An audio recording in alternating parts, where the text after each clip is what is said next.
बिस्मिल्लाहिर्रहमानिर्रहीम, अस्सलाम वालेकुम। Program let's ask with KR के साथ मैं हूं आपका मेज़बान काशिफ रफ़ीक और आज का शूट एक आउटडोर शूट है पूरे हैदराबाद में। जिस डिपार्टमेंट ने एक बेहतरीन कारकर्दगी दी है उस हवाले से आज हम मिलने के लिए आए हैं Sindh solid waste management board के हैदराबाद के जनरल मैनेजर से मोहम्मद फ़हीम इस्माइल ऐवान साहब से।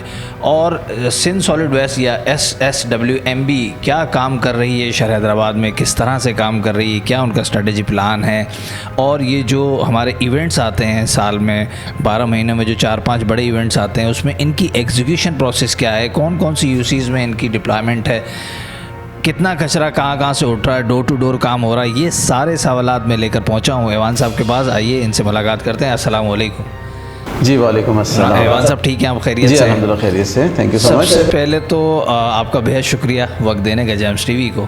और जैसा कि हम बैक कैमरा बात कर रहे थे कि बहुत सारी वीडियोस प्रोग्राम्स इस पर बन चुके हैं, लेकिन चूँकि जेम्स यहाँ तक नहीं पहुँचा है तो बनता है हमारा हिस्सा भी कि बताया जाए। और जैसा कि मैंने आपसे कहा कि बहुत सारी यूसीज़ ने बकरा ईद पर, ईद उल अज़हा पर पोस्टिंग की कि सिंध सॉलिड वेस्ट मैनेजमेंट की मदद से बहुत अच्छी हमारी कारकर्दगी हुई, जिससे लोगों ने उन्हें भी सराहा और SSWMB को भी सराहा। तो सबसे पहले तो ये बताइए कि किस तरह से शहर हैदराबाद में काम कर रहा है सिंध सॉलिड वेस्ट मैनेजमेंट। जी थैंक यू सो मच। हमारा ये जो कॉन्ट्रैक्ट हमें अवार्ड हुआ ये मार्च 2022 में हमें अवार्ड हुआ और इस पे हमने प्लानिंग तभी से, बल्कि उससे भी 2 मंथ पहले हमारी, जब हमने इसमें बिडिंग प्रोसेस में गए थे तो हमारी पूरी तैयारी थी कि हम इंशाल्लाह इसको विन करेंगे और इसमें हैदराबाद को यहाँ पे हम सर्विसेज प्रोवाइड करेंगे। और स्टार्ट हमारा प्लानिंग फ़ेज़ था जो कि 6 मंथ टू 9 मंथ का फ़ेज़ था और हमने प्रॉपरली जो इसको टेक ओवर किया हैदराबाद को वो नवंबर 2022 में टेक ओवर किया और इसके हमने फ़ेज़ वाइज जो है थी जो इसमें लतीफ़ाबाद टाउन था जिसको सबसे पहले हमने जी स्टेप बाय स्टेप लतीफ़ाबाद जो टाउन था हमारा वो सबसे पहले हमने उसको टेक ओवर किया। उसके बाद फिर हम कासमाबाद में गए, फिर हम हैदराबाद सिटी में गए और लास्टली जो कोटरी है जो जाम शोरों का एक है आपका म्यूनसिपल कमेटी, उसको भी हमने लास्टली टेक ओवर किया। अच्छा, डोर टू डोर की अगर ऐवान साहब बात करें तो डोर टू डोर क्या स्पेसिफिक एरियाज़ में है या सब जगह है, क्योंकि सब जगह देखने को नहीं नज़र आया अब तक? जी नहीं, इस जो कॉन्ट्रैक्ट में है ये हमने इक्वली प्रोवाइड करने हैं सभी एरियाज़ में, लेकिन नो डाउट ये it's not like 100% right now, but एक मेजर परसेंटेज जो है वो डोर टू डोर हम फैसिलिटीज़ वो प्रोवाइड कर रहे हैं। अच्छा, थोड़ा सा इसको और एलेबरेट कर देते हैं। डोर टू डोर का मतलब ये है कि जो आपका नुमाइंदा है वो दरवाजे तक पहुँचता है, बजाता है और वहाँ पर जो भी उसका कचरा होता है वो लेकर गाड़ी में रख देता है। ये तो नहीं हो रहा है बहुत सारे इलाकों में, लेकिन ये पॉसिबिलिटीज़ मैं समझता हूँ कि सब तरफ है कि वो जो घर के बाहर या गली का जो कचरा है वो सारा उठाया जाता है। जी, ये सारी सहूलत है, बस घर से कचरा लेने वाली कहीं कहीं है। जी। अच्छा, कौन से एरियाज़ में है वैसे? इसमें एक पॉइंट है जो कि एक टेक्निकल पॉइंट है जो अंडरस्टैंड करने की ज़रूरत है इस वक्त। अगर हम डोर बेल दे के अगर स्वीपर को हम पाबंद करें कि घर के अंदर से उसने कचरा उठाना है, जैसे कि कई प्राइवेट जो है ना वर्कर जो वेस्ट कलेक्टर हैं वो करते भी हैं क्योंकि उनका एक प्राइवेट सेटअप है। हमारा पेट पर होता है जी, वो पेट पे होता है। हमारे वर्कर ने किसी किस्म के भी चार्जेस कोई हमारे नहीं है गवर्नमेंट की तरफ से। अच्छा, हमारे वर्कर का एक स्टिपुलेटेड टाइम है जिसके अंदर उसने पूरा रूट, क्योंकि गाड़ियों में जितनी भी डोर टू डोर व्हीकल्स हैं ना, मिनी डिपर्स हैं, उसमें ट्रैकर्स इंस्टॉल्ड हैं। अच्छा। और उन्होंने एक स्पेसिफिक टाइम के अंदर पूरा रूट कवर करना है। अगर हम दूसरी तरफ देखें, अगर हमारा डोर टू डोर के लिए वर्कर नॉक करे और वेट करे कि अंदर से वेस्ट कब वो निकालें और कब हम उसको उठा के अपने गाड़ी में डालें, तो इट विल टेक टाइम। कोई 2 मिनट में आपको शायद अटेंड कर दे वर्कर को, कोई 5 मिनट में भी ना अटेंड करे तो उसका टाइम वेस्ट होगा, तो कभी भी वो अपना रूट मुकम्मल नहीं कर पाएगा वर्कर, जो उसको एक रूट हमने दिया हुआ प्लानिंग के मुताबिक। तो इसमें क्या है स्ट्रेटजी, क्या कि एक स्पेसिफिक टाइम के मुताबिक जो कि हमने बड़ा वेल कम्युनिकेट किया हुआ है जितनी भी हमारे एरियाज़ में जहाँ पे हम सर्विसेज दे रहे हैं। जी बिल्कुल, जो वहाँ पे इलाका मकीन है उनको हमने कम्युनिकेट किया गया है। उसमें हमारी एक सोशल मोबिलाइजर्स की टीम चलती थी। हाँ जी बिल्कुल, और उसमें 2 टीम्स थी, लाइक हर टीम में 10-10 फीमेल्स होती थी और उन्होंने सभी घर वालों को, जितने भी इलाका में जो एरियाज़ हम सर्व कर रहे हैं, उनको उन्होंने अवेयरनेस दी कि इस टाइम पे आपकी गाड़ी जो है आपके एरिया में आएगी, आपने क्या करना है कि अपना वेस्ट उठा के डोर स्टेप पे रख देना है, बाहर रख देना। जी, घर के बाहर रख देना। फिर क्या होता है, फिर जिस टाइम पे हमारी गाड़ी वहाँ से मूव करती है हमारा वर्कर सिर्फ डोर स्टेप से वेस्ट उठा के गाड़ी में डालता है, तो उसका टाइम वो जो वेस्ट अगर लाइक फॉर एग्जांपल कोई उसको अटेंड नहीं कर रहा या उसको कोई डोर ओपन नहीं कर रहा, तो टाइम वेस्ट ना हो, वो जितना भी वेस्ट होगा। तो ये वाली सर्विसेज अभी हमारी फुली 100% फॉल है, पूरे हैदराबाद में है। ठीक है जी। और फर्दर इसमें अभी एक छोटा सा गैप हमारे एंड से है कि हम इसमें जिंगल्स इंस्टॉल करने जा रहे हैं। जितने भी लाइक आइसक्रीम वगैरह जितने भी ये पॉपकॉर्न्स वाला होते हैं उनके पास एक जिंगल होता है, स्पेसिफिक साउंड होता है, स्पेसिफिक साउंड होता है। तो उसमें क्या होगा कि जब हमारी गाड़ी वहाँ से मूव करेगी तो वो जो घर के अंदर लोग अपने अपने मामला में मशगूल हैं तो उनको पता नहीं चलता जी, उनको अवेयर वो वेल अवेयर होंगे कि यार इस टाइम गाड़ी गुजरती है, वो फिर उस हिसाब से हमारा सिस्टम उनके साथ सिंक हो जाएगा। अच्छा ठीक है, अब इक्विपमेंट की अगर बात करते हैं तो कितनी कैटेगरी में आपके पास इक्विपमेंट्स मौजूद है? जी, SPVs की बात करें, स्पेशल पर्पस व्हीकल्स जो हैं ये तकरीबन हमारे पास 117 मिनी टिपर्स हैं जो पूरे हैदराबाद में हमने यस मिनी टिपर्स 3 व्हीलर्स हैं वो, और जिसमें हाइड्रोलिक सिस्टम लगा हुआ है। वो सारा वेस्ट जितना भी है हाइड्रोलिकली वो एम्प्टी करते हैं हमारे कॉम्पैक्टर्स के अंदर। हमारा क्या सिस्टम है, हमारा वेस्ट घरों से उठाया आपने मिनी टिपर पर, मिनी टिपर ने डायरेक्टली उसको ऑफलोड किया कॉम्पैक्टर्स के अंदर। उन कॉम्पैक्टर्स की जो क्वांटिटी है वो लाइक 22 कॉम्पैक्टर्स हमारे पास मौजूद हैं जिनकी डिफरेंट कैपेसिटी है। कुछ उसमें 7 क्यूबिक मीटर के कॉम्पैक्टर्स हैं, कुछ उसमें 13 क्यूबिक मीटर के हैं, कुछ 18 क्यूबिक मीटर के हैं और कुछ 22 क्यूबिक मीटर के हैं। उसके अलावा ट्रॉलीज, क्योंकि बल्क वेस्ट का भी एक कैटेगरी है हमारे कॉन्ट्रैक्ट के अंदर और रूरल वेस्ट की भी है। तो रूरल और बल्क जितना भी है ये हम कैटर कर रहे हैं through loader and tractor trolleys के। ये तो सर मैंने आपको बताई है प्राइमरी कलेक्शन के लिए रिसोर्सेज। अब हम बात करते हैं सेकेंडरी कलेक्शन के लिए। अब ये जितना भी वेस्ट है शहर से इकट्ठा हुआ थ्रू स्मॉल व्हीकल्स, ये चला गया GTS पे, जो कि अभी फंक्शनल है हमारा मेहर अली। अच्छा जी, और वहाँ से ये जितना भी वेस्ट है फिर आगे बड़े डंपर्स में ट्रांसफ़र होता है थ्रू मेहर अली तक पहुँचता है पूरे लतीफ़ाबाद का, ये पूरे शहर हैदराबाद का, पूरे शहर हैदराबाद का वो मेहर अली जाता है। मेहर अली जाता है, वहाँ से फिर बड़े डंपर ऑपरेटर होते हैं। वो लाइक उनकी कैपेसिटी होती है 40 टन 40 क्यूबिक मीटर के, और वो 30 टन तक वेस्ट वो होल्ड कर सकते हैं। तो वो फिर जितना भी वेस्ट है वो तकरीबन 15 हमारे पास बड़े डंपर मौजूद है। ठीक है जी, 40 क्यूबिक मीटर वाले वो जितना भी वेस्ट है मेहर अली से GTS से वो लेके जाते हैं लोनी कोट तक, और that is our final dumping site. ठीक है, मतलब कहने का ये है कि शहर हैदराबाद में एक घर से या गली के कोने से भी जो कचरा उठ रहा है वो फाइनली आपको लोनी कोट मिलेगा। लोनी कोट, और इसमें मज़े की बात यह है कि ये डेली बेसिस पे हो रहा है। हाँ, मैं यही पूछना चाह रहा था क्योंकि देखिए जब इस तरह के सिस्टम होते तो थोड़ा बहुत उसमें, और इसमें आप डिले प्रोसेस पे चल नहीं सकते। कचरे का मामला ऐसा है कि आप उसको 3, 4, 5 दिन तक छोड़ ही नहीं सकते, वो इतनी स्मेल करेगा और फिर बीमारियां भी बढ़ेंगी।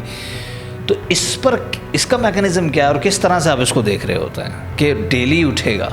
हर यूसेस में तकरीबन 12 से 15 हमारे पास वर्कर्स मौजूद हैं। उसके ऊपर सुपरवाइज़र होता है, वो एक यूसी को देख रहा है, एक सुपरवाइज़र यूसी सुपरवाइज़र एक यूसी को देख रहा है। अच्छा, 10 यूसीस के ऊपर एक यूसी कोऑर्डिनेटर। अच्छा, ठीक है जी, यस, 10 आधा टाउन कर लें उसको, लाइक हाफ टाउन। 10 यूसीस के ऊपर एक यूसी कोऑर्डिनेटर है, उसके ऊपर भी एक सर्कल ऑफिसर है जो कि पूरे अपने जोन का इंचार्ज है। अच्छा, लाइक अगर मेरे पास 4 जोन है, कोटरी, लतीफ़ाबाद, कासमाबाद और हैदराबाद सिटी, ठीक है जी, तो इसके ऊपर हमारे पास सर्कल ऑफिसर्स मौजूद हैं, उसके ऊपर डिप्टी मैनेजर है। अब उनके जो रिसोर्स जितने भी ये रिसोर्सेज मैंने बताए ना आपको, ये उनकी वेस्ट जनरेशन के अकॉर्डिंगली हमने प्रोवाइड किए हुए हैं कि हमें पता है उनकी पॉपुलेशन के ऊपर हमने वर्किंग की हुई है जब प्लानिंग की थी कि इस यूसी में से कितना वेस्ट जनरेट होना है। हाँ, जैसे लाइक हाँ, क्योंकि जैसे आप मियाँ सरफराज की बात करते तो बिजनेस हब है। जी जी, कारोबारी एरियाज ही हैं सारे उस टाउन के अंदर। जी जी जी, तो जाहिर है वहाँ पर वेस्ट ज़्यादा होना। एग्जैक्टली। तो कई ऐसी यहाँ पे वर्टिकल कंस्ट्रक्शंस हैं, नीचे बिजनेस यानी कि कमर्शियल एरिया, ऊपर आपके रेजिडेंशियल अपार्टमेंट्स हैं, तो वो मिक्स वेस्ट की स्ट्रीम भी हमें मिलती है कई ऐसे एरियाज़ में, तो वहाँ जनरेशन ज़्यादा हो जाती है। ठीक है जी, तो जितने भी रिसोर्सेज हमने प्रोवाइड किए हैं वो according to the generation of waste of that UC, तो वो हम मीट कर पाते हैं डेली बेसिस पे। हाँ, ये होता है कि अगर हमारा डे स्टार्ट होता है 6 o'clock इन द मॉर्निंग, हमारा सुबह 6 बजे अर्ली मॉर्निंग पे उनकी अटेंडेंस लग के 5:30 से 6 के दरमियान अटेंडेंस लगने का क्या प्रोसीजर? जी, अटेंडेंस का जी इलेक्ट्रॉनिकल प्रोसीजर है। अच्छा, हाँ जी, ऐप है हमारी जो हमें वेस्ट एनेबल के नाम से Sindh solid waste management board की तरफ से मिलेगी, उसके ऊपर हम सारी इनकी अटेंडेंस लगा रहे हैं। ठीक है जी, 5:30 से 6 के दरमियान इनकी अटेंडेंस हो जाती है। 6 बजे ये अपना झाड़ू वगैरह पकड़ के, अपने रिसोर्सेज पकड़ के, या जो हेल्पर है वो कॉम्पैक्टर पे होता है और वो कंटेनर्स अटेंड करता है, जो हमारा स्वीपिंग का स्टाफ है वो स्वीपिंग करता है। ठीक है जी, उसके बाद ये स्टाफ हमारा मेन रोड कवर करके सारा अंदर इलाकों में चला जाता है। हाँ, 20 to 30% रिटेन करता है मेन पे। अच्छा, इलाके से मुराद सर आपकी वान साहब ये कि बिल्कुल जो छोटी गलियाँ बिल्कुल, वो इनर एरियाज में चला जाता है। 80%, 70 to 80% स्टाफ 20% रिटेन करता है मेन रोड्स पे, ताकि वो लिटरिंग वगैरह देखे। अगर कोई लिटरिंग होती है, हवा चलती है, दोबारा कोई डस्ट वगैरह आती है तो वो उसको वाइप आउट करता है। ठीक है जी। जो 80% स्टाफ है वो अंदर गलियों की भी वो स्वीपिंग करेगा और उनका waste, door to door waste collection भी करेगा। ठीक है। अच्छा, इसके साथ साथ चूँकि इससे रिलेट करता हुआ सवाल है, जो फ्लैट्स बने हुए हैं वहाँ से कलेक्शन है या अभी नहीं है? नहीं जी, उसमें ये है कि जितनी भी प्राइवेट सोसाइटीज़ हैं, कोई प्राइवेट अपार्टमेंट्स हैं, लाइक अब्दुल्ला मॉल चल रहा है कासिमाबाद में, लाइक इस किस्म के डिफरेंट अपार्टमेंट्स जो प्राइवेटली, सिद्दीक प्लाजा है, लतीफ़ बाब ने इस तरह रिलेटेड बहुत सारे प्लाजा बने हुए तो हैं। उन्होंने अपने स्टाफ रखे हुए हैं मोस्टली। ठीक है। ये हमारे कॉन्ट्रैक्ट में नहीं है। जितने भी फ्लैट्स हैं, जितनी भी प्राइवेट सोसाइटीज़ हैं, ये हमारे कॉन्ट्रैक्ट में नहीं है। हाँ जी, एडिशनल एज अ फेवर कुछ सोसाइटीज़ या जो हमारे तक अप्रोच करते हैं, या हमारे डीसी साहब की तरफ से, मेयर साहब की तरफ से कोई ऐसी रिक्वेस्ट आती है तो उनको फिर हम सर्विसेज देते हैं। उनको हम फिर हम ये रिक्वेस्ट करते हैं कि आप विद इन दी सोसाइटी कोई हम एक जंक पॉइंट दे दें, एक कलेक्शन पॉइंट दे दें, वहाँ से हम फिर लोडर डंपर टीम के तहत आपका वेस्ट। लेकिन अगर आप हमें लीगली कॉन्ट्रैक्ट की बात करें तो ये हमारे कॉन्ट्रैक्ट में शामिल नहीं है। ठीक है जी। अच्छा, दूसरा ये कि जो आपने कहा कि तकरीबन 9 बजे तक स्टाफ हमारा मेन रोड होता है और उसके बाद 70 से 80% जो है वो गलियों में बिल्कुल इनर एरियाज़, यानी कि जो कंजस्टेड जगह हैं वहाँ पहुँच जाता है। अच्छा, इससे रिलेट करता हुआ एक पॉइंट ये है कि अगर वैसे तो काम हो रहा है काफ़ी ना, लेकिन फिर भी कहीं कंप्लेंट जनरेट होती है तो वो कैसे और कहाँ पहुँचाई जाए? जी, कंप्लेंट सेल हमारा 100% फंक्शनल है। After 6 month of the take over of the complaint Hyderabad हमने उसको ऑपरेशनल कर दिया था और उसमें हमारे पास स्टाफ मौजूद है। और हमारे जो कंप्लेंट के 3 चैनल है डिफरेंट। एक हमारा Sindh solid waste management board की ऐप है, ठीक है जी। एक हमारा अपना कंप्लेंट नंबर है जो डायरेक्टली भी अवेलेबल है और व्हाट्सएप भी अवेलेबल है, ठीक है जी। उसके अलावा थर्ड जो है 1128 जो पूरे सिंध में फंक्शनल है कंप्लेंट के हवाले से। Sindh solid waste management board का एक हेल्पलाइन नंबर है, उस पर भी कंप्लेंट्स जनरेट होती हैं। अच्छा, उसको कम्युनिकेट हमने कैसे किया गया है, हमारा सोशल मीडिया पे पेज जो है वो अल्ताश पाक वेस्ट मैनेजमेंट का वो भी फंक्शनल है। उसके अलावा बोर्ड का जो है पेज वो भी फंक्शनल है। उसके अलावा जितनी भी हमारी व्हीकल्स हैं उसके ऊपर हमने उसकी ब्रांडिंग की हुई है, स्टिकर्स वगैरह लगाए हुए हैं, उस पर भी वो कंप्लेंट नंबर हमने दिया हुआ है। तो इन तीनों चैनल से हमारे पास कंप्लेंट आती हैं। ठीक है। अब इस्माइल साहब ये बताइए कि अभी माशाल्लाह बहुत अच्छा वर्क हुआ ईद उल अज़हा पर, और काफ़ी यूसीज़ ने भी उसको अप्रिशिएट किया, आवाम ने भी किया। हमारे अप्रिसिएशन का जो मामला है शहर में वो थोड़ा सा ज़रा कम है, तनकीद ज़्यादा है। वो फ़ौरन से कहते हैं नहीं ये नहीं हुआ, ऐसे जो हुआ वो भी सराहना चाहिए। सराहने से काम और बेहतर होता है। और जो बिल्कुल लास्ट स्टेप हिरार्की का जो आखिरी बंदा आपका एम्प्लॉय होगा, अगर उसको भी आप गली में सराएंगे तो वो और बेहतर तरीके से उस गली की सफाई करने की कोशिश करेगा। तो उसका मैकेनिज़्म बताइए। दूसरा ये कि कितनी मदद आपको बल्दियाती सिस्टम से मिलती है, मेयर हैदराबाद से, टाउन चेयरमैन जो बने हुए हैं 9, और उसके साथ साथ जो यूसी का चेयरमैन है, कितना आप लोग या आपके एम्प्लॉय इनके साथ मुंसलिक हैं? जी अल्हम्दुलिल्लाह जी, बिल्कुल जैसे कि आपने बताया, आप तक भी डेफिनेटली फीडबैक पहुंचता है। डिफरेंट 100 चैनल्स होते हैं जिसके थ्रू आपको तक फीडबैक पहुंचता है। अल्हम्दुलिल्लाह हमारा ईद अज़हा का ऑपरेशन जो है वो बहुत सक्सेसफुल रहा। और उसका मैकेनिज़्म भी बताइए। मैं मैकेनिज़्म पे आ रहा हूँ। उसके पीछे पूरी समझें 40 डेज़ टू 50 डेज़ की हमारी प्लानिंग थी जी। जैसे ही हमारी ईद उल फितर ख़त्म होती है ना, तो समझें हमारी प्लानिंग स्टार्ट हो जाती है ईद उल अज़हा के लिए, क्योंकि ये ग्रैंड ऑपरेशन होता है पूरे ईयर का ना हमारा। और हमने ईद उल फितर के ख़त्म होने के साथ ही इसका प्लान वगैरह हमने फाइनलाइज़ किए। जितने भी हमारे इवेंट्स होते हैं, लाइक अब आगे मुहर्रम आ रहा है, इसकी प्लानिंग फेज़ पे है, अब इसका प्लान रेडी हो चुका हुआ है। इसी तरीके से ईद उल अज़हा का मेन हमारा प्लान रेडी हुआ। उसके बाद हमारी एमडी साहब के साथ, जो हमारे Sindh solid waste management board के हमारे एमडी हैं, उनके साथ हमारी हर वीकली मीटिंग्स हुई हर फ्राइडे को। उसके अलावा हमें कमिश्नर साहब ने बुलाया, हमें मेयर साहब ने बुलाया। मेयर साहब की तरफ से, काशिफ शोर साहब की तरफ से हमें बहुत कोऑपरेशन मिली ईद उल अज़हा के वाले से। और हमने इनको जाके अपने प्लान्स सारे एलेबोरेट किए और इन्होंने उस पर जो भी इनकी रिजर्वेशंस थी वो हमारी क्रॉस क्वेश्चनिंग में, डिस्कशन में आई, और उनको हमने रेक्टिफाई भी किया। अच्छा, इसकी सर इवान साहब अगर इसके डंपिंग पॉइंट की बात की जाए तो वो, क्योंकि आप भी समझते हैं और हम भी और आवाम भी ये बात समझती है कि एक गली के उस कोने पर लाइश रखी है, फिर उसको एक स्पेसिफिक एरिया तक लाना और फिर स्पेसिफिक एरिया से शहर, और शहर से फिर शहर से बाहर, उसके बारे में अभी खास तौर पे ईद उल अज़हा के हवाले से, क्योंकि अगर कोई एक आलाइश भी रह जाती है तो वो फिर रह जाती तो डेफिनेटली वो हाईलाइट होती कि जी रह गई आपकी, आप लेकिन ऐसा कुछ सुनने को मिला नहीं, कवर नहीं कर पाई। यस एग्जैक्टली, उसमें स्ट्रेटजी यही थी कि जब हमने इसको जिस तरीके से हमने हमारी रूटीन की प्लानिंग हुई है ना यूसी वाइज, इसी तरीके से ईद की भी प्लानिंग हुई है यूसी वाइज। हमने यूसी वाइज अपने एडिशनल कुछ HR के पर्सन अरेंज किए। अच्छा। हर यूसी में एडिशनल रिसोर्सेज अरेंज किए।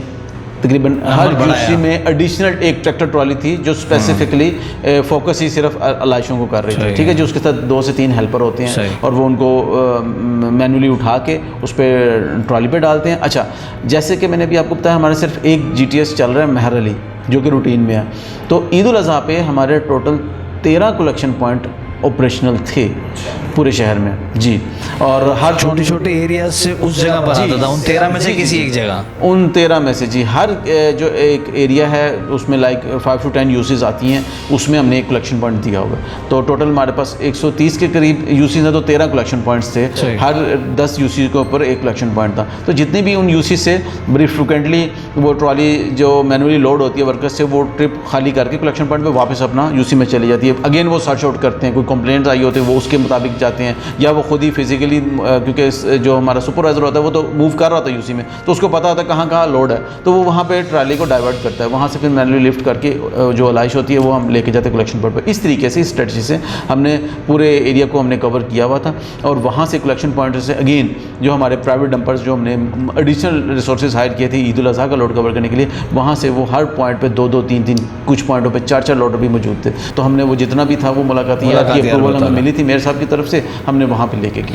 अच्छा, ठीक है। दूसरा ये कि इसमें आपको चेयरमैन और टाउन चेयरमैन की कितनी मदद हासिल हुई? जी बिल्कुल, क्योंकि इससे पहले जब हमारी मेयर साहब से मीटिंग हुई थी तो उन्होंने इनके साथ हमारे ग्रुप्स, कुछ व्हाट्सएप ग्रुप्स और इनके साथ हमें अलाइन कर दिया था।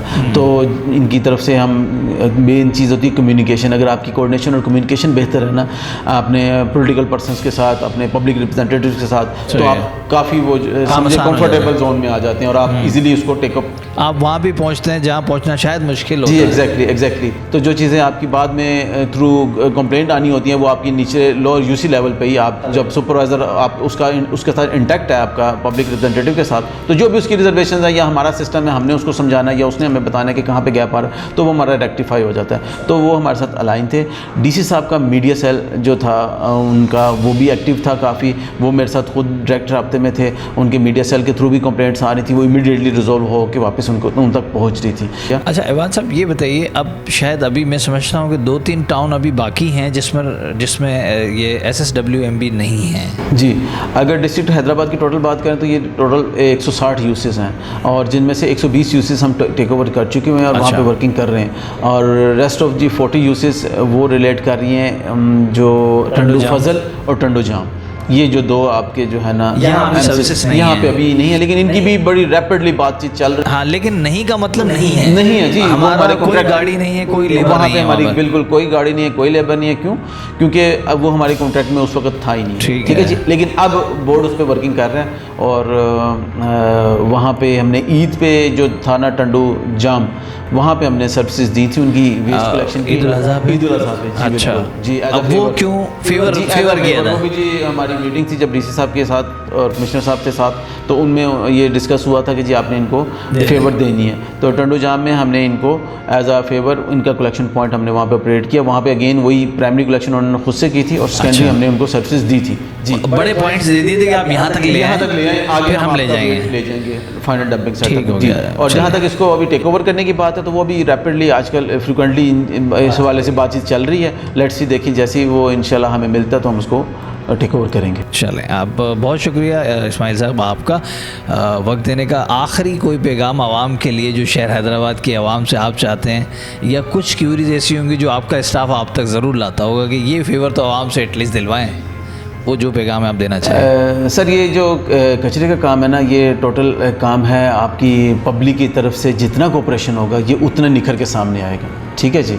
और मेरी यही रिक्वेस्ट है आवाम से भी कि वो फ्रस्ट्रेट होकर फ़ौरन कॉल्स तो करते हैं, हम तक कंप्लेंट्स आती हैं, अच्छी बात है, लेकिन ये है कि अगर वो खुद ही अपने इलाके जो वहाँ पे मोहल्ले में रहते हैं उन सारों के साथ बातचीत करें, थोड़ा सा हमारे साथ कोऑपरेट करें। अगर वही वो वेस्ट निकाल के जो प्लॉट्स में फेंक देते हैं, अगर हमारी गाड़ी का वेट करें डायरेक्ट उसमें अगर वो डालें तो वो हमारे लिए काफ़ी आसानी हो जाएगी। जितने भी आपके ओपन प्लॉट्स हैं वो आप देखते हैं कि कचरे से भरे होते हैं, क्यों? क्योंकि आवाम कोऑपरेट नहीं करती है, वो वेट नहीं करती है कि गाड़ी का अगर ये टाइम है तो वो किसी भी वक्त वेस्ट निकाल के घरों से वो कोई भी जो उनका चौक चौराहा कोई भी ऐसा पॉइंट है, चुरंगी है, वहाँ पे वो अपना वेस्ट फेंक देते हैं। तो उनकी तरफ से मुझे कोऑपरेशन की एक रिक्वेस्ट है कि अगर वो हमारे साथ अच्छे तरीके से कोऑपरेट करें तो इंशाल्लाह हम इसमें डबल एफर्ट जो है हमारी निखर के जो सामने आएगी इंशाल्लाह। बहुत शुक्रिया सर आपका वक्त देने का। नाज़रीन आपका भी बेहद शुक्रिया। इंशाल्लाह किसी और प्रोग्राम में आपसे मुलाकात होगी। तब तक के लिए अपने मेज़बान काशिफ रफ़ीक को दीजिए इजाज़त और देखते रहिए जेम्स टीवी।